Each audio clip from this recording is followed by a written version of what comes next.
stronger, and it was taking over everything in its path.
That was pursuing me was growing stronger, and it was taking over everything in its path.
I slammed the door shut right in his smug face. He pleaded for me to open the door. True to form, the asshole actually thought I would obey. I had no sympathy left, no guilt either, not for him. I took a moment to savor the scream. I bet I had a smile on my face. It was all that I had time for. The dark presence was inside the lodge with me.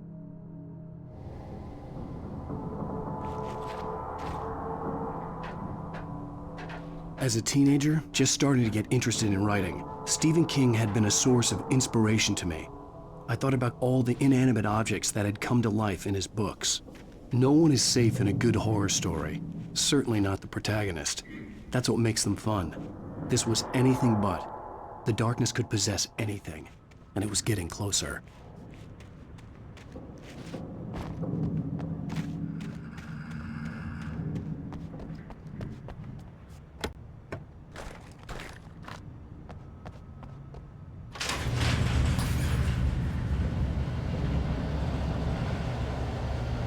Did you call 911?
We take the facts of our existence for granted, unaware that they are merely a thin veneer of desperate self-delusion, covering a vast cosmos of madness and horror.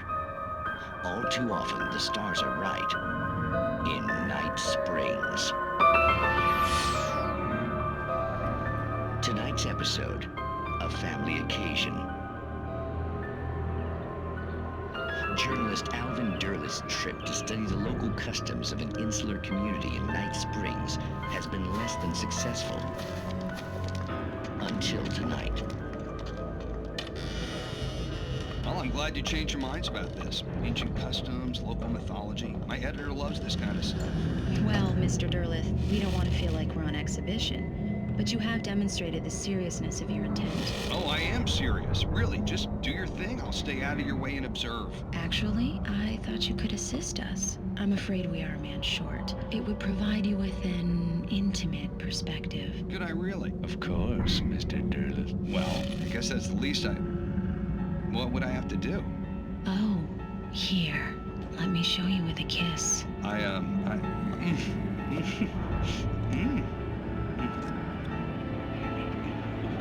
What did you...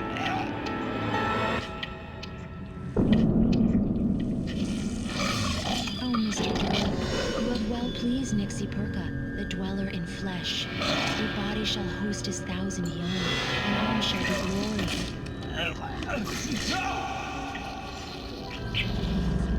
Shh, darling, be calm. Shh. Alvin Derleth learned a harsh lesson. If you go looking for mythology, it may come looking for you. And such quests always bear fruit. In Night Springs.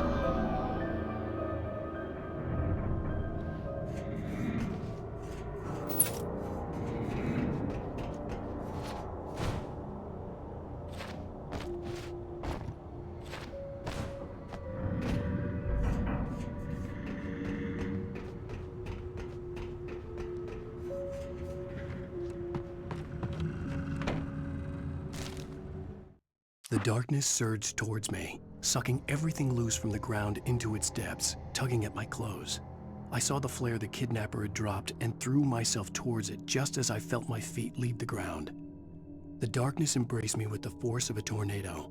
Somehow I managed to light the flare. The darkness roared and cast me away. I fell toward the dark waters of the lake far below.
I've never been this glad to see the sunrise.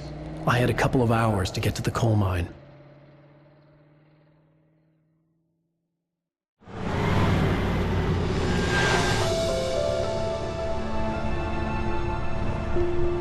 The coal mine wasn't far now.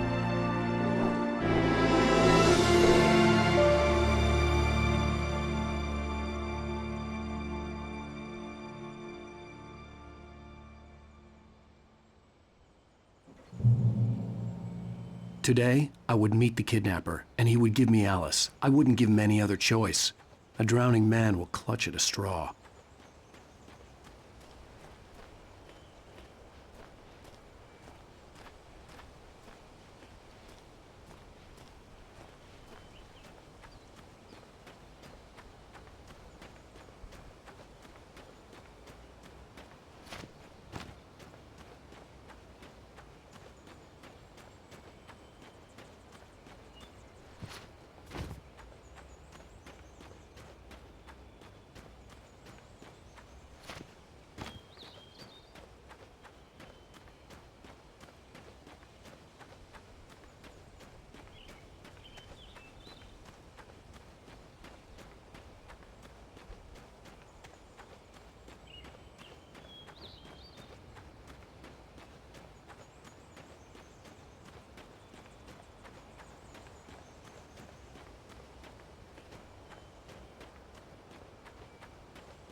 This is Pat Main, and you're listening to KBF-FM. Folks, I want to apologize for kind of abandoning you to that looping music track last night, but I was detained. You see, I encountered a big-shot G-man with an itchy trigger finger who could use a lesson in manners and a boot in the ass, not necessarily in that order either. Now, folks, I know I'm not being very informative here, and I apologize for that. I really should just keep quiet, but I'm just so peeved right now, because some people just shouldn't be carrying badges. I'm just glad that our Sheriff Breaker was there to straighten things out. And if someone I met last night is listening, let me just say, I'm sorry if my mouth got you in trouble. I'm pretty sure you're not the bad guy here. Godspeed, son. I hope you know what you're doing. Now, on a lighter note, I'll be talking to Dr. Nelson all morning. But first, a little music.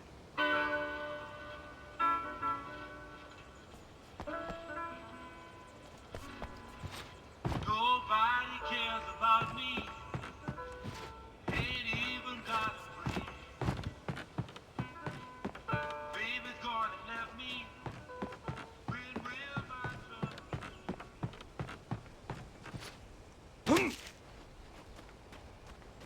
son?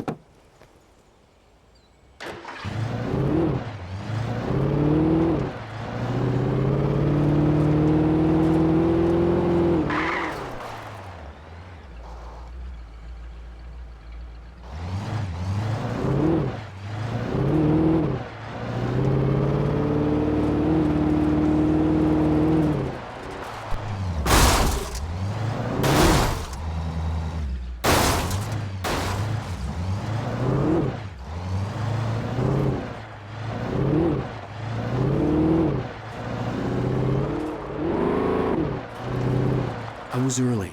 I was supposed to meet the kidnapper at noon in the main building.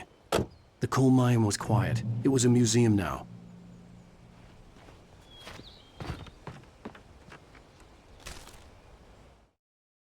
With Nightingale gone and the night wind blowing in through the broken studio window, Maine stared at Sarah. The sheriff looked away. Maine's voice shook with barely controlled anger. That boy's doing more drinking than thinking. I hope you know what you're doing, Sarah. He's got a sickness in his eyes. You take my word for it. He wants Wake for a reason, and it's not for anything good.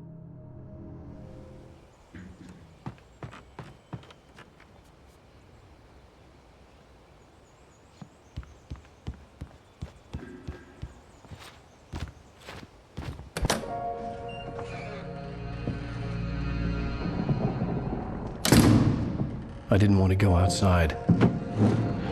Cops had to be looking for me. The noon sun turned the place into a sauna. The day dragged on. Different scenarios ran through my mind. Ways of how I'd torture the kidnapper to get Alice back. Or the different horrible things he could have done to her. I imagined her dead. I had no way of knowing she was still alive. It was killing me. I was running on blind hope. It was all a waste of time. The bastard never showed up.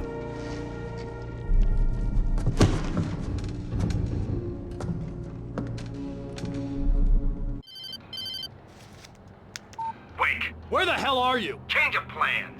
You know where Mirror Peak is? It's a big mountain north of where you are. You follow the path from the mine, you can't miss it. There's a lookout point there. I'll be waiting. I'm through being jerked around You by want you. to see your wife alive? Because if you do, you better watch what you say to me. Do we understand each other? I want to talk to Alice. Yeah, and I want the manuscript. Don't keep me waiting, Wake. Hello? Hello! Ah! I'm gonna kill him! I had to get to Mirror Peak.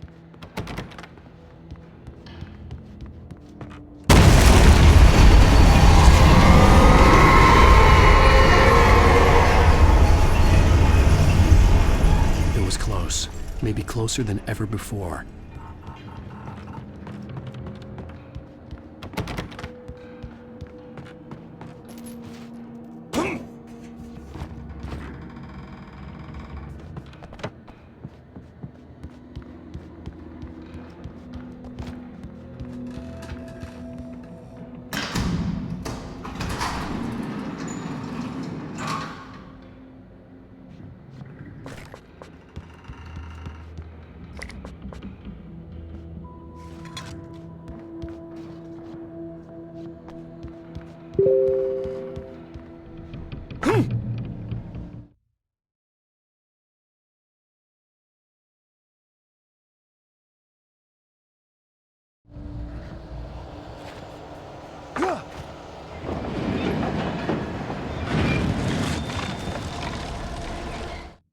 The pipe wrenched itself loose.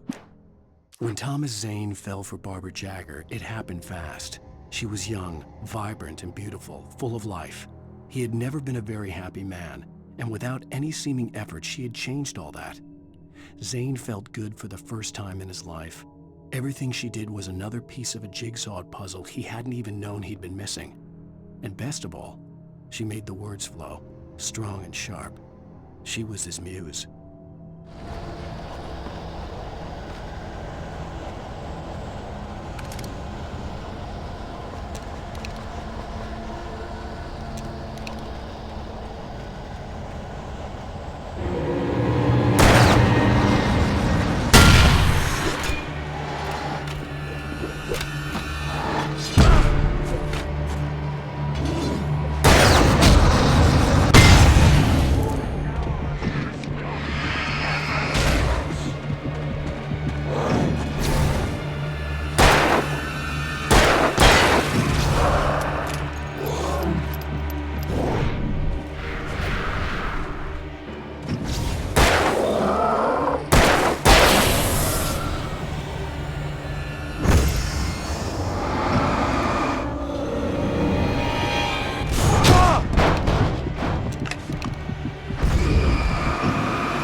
go through the building. I had to find a way to avoid electrocution.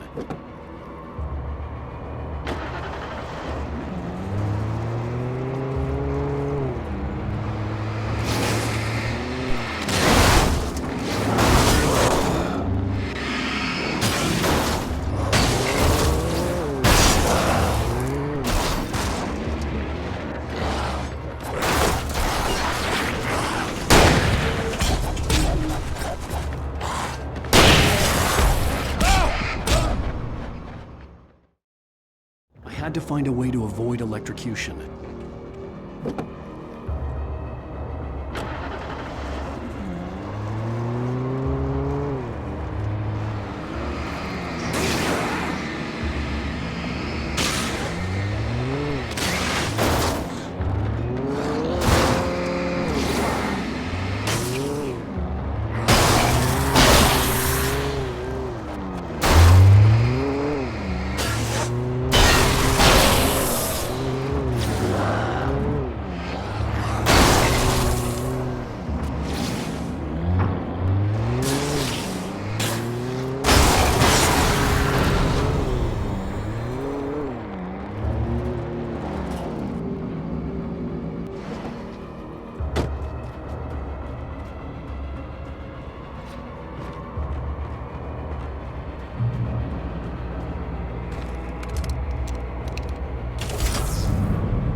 Some of the taken retained echoes of their former selves, but these were just the nerve twitches of a dead thing. Nothing remained but a shell covered and filled with darkness. In most cases, these puppets were enough for the purposes of the dark presence. But for anything more elaborate, as with the writer, it was different. It needed his mind. And so rather than taking him over completely, it merely touched him.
There was no way the flashbang grenades were standard power company equipment.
I stared through the bars of the jail cell.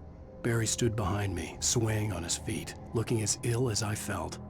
Agent Nightingale stood on the other side of the bars with Sheriff Breaker. Nightingale had a stack of manuscript pages in his hand. He seemed unhinged as he gloated. "Well, I've got you now, Raymond Chandler. It's all here. All the evidence, including conspiracy to murder a federal agent."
I had no real plan.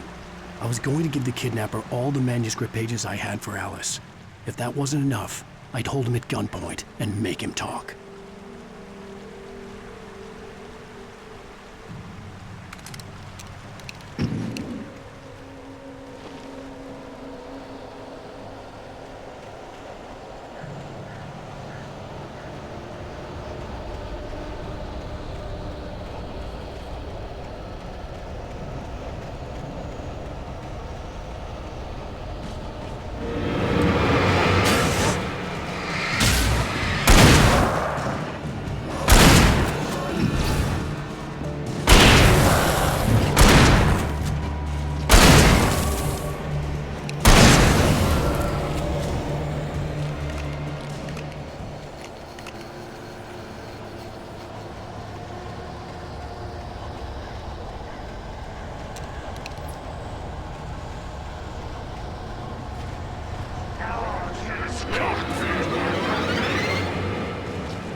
The dark presence was moving ahead of me in the same direction I was going. A cold feeling settled itself in the pit of my stomach.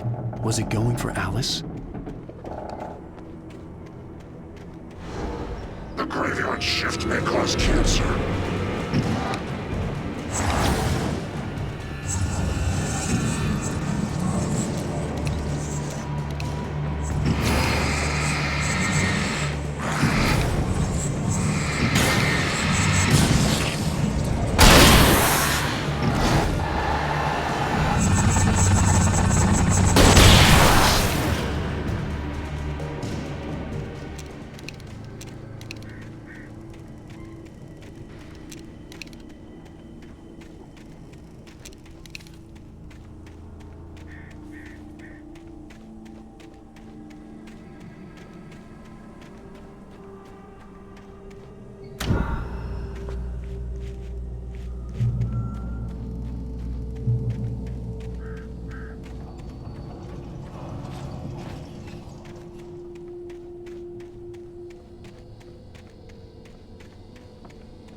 The place was dead, a ghost town.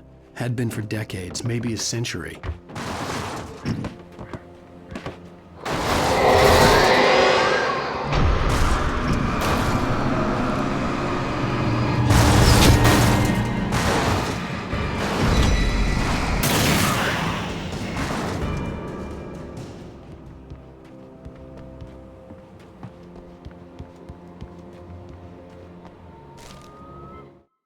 Things were never as simple in real life as in fiction.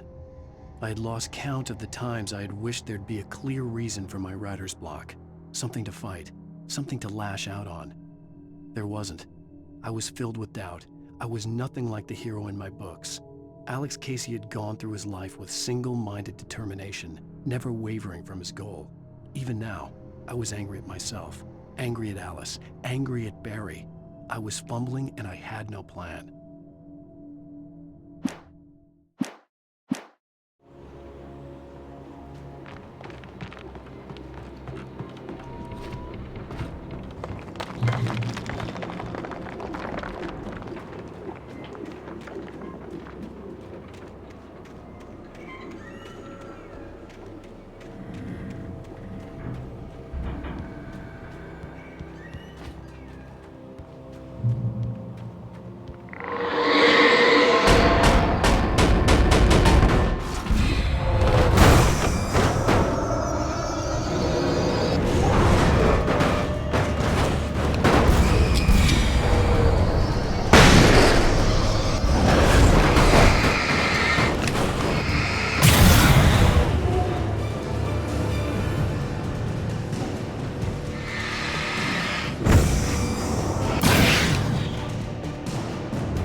Anything outside of writing is a struggle. I feel ill. I managed to make my way downstairs. There's a shoebox filled with books and papers by Thomas Zane. It's very hard to focus, but I managed to read some of it. He's a poet, and a good one. He writes of muses and creators summoning fabulous things from a magic lake, using his powers to shape the world of a realm of gods and dreams and demons, dark things that wait for a chance to slip through, wearing the flesh of men as disguise. Zane writes about himself, his girlfriend being taken over by a dark presence, about growing scared of the lake. Zane believes it's a mirror to the gaping void of darkness above, where some Lovecraftian presence lurks. I crawl back upstairs. I'll borrow these things for my story. They ring true. They fit.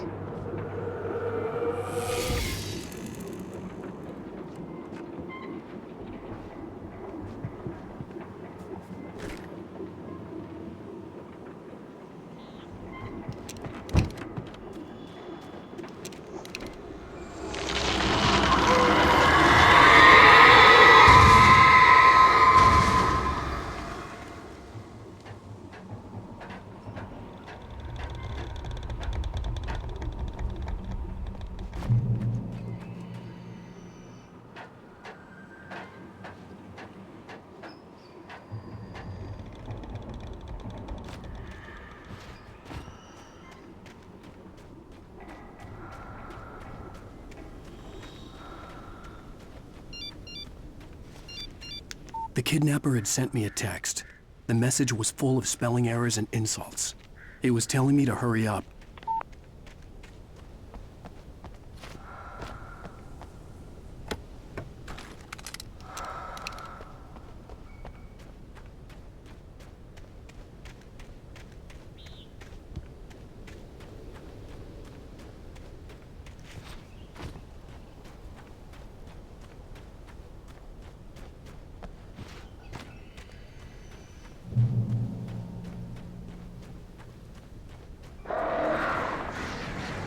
Birds.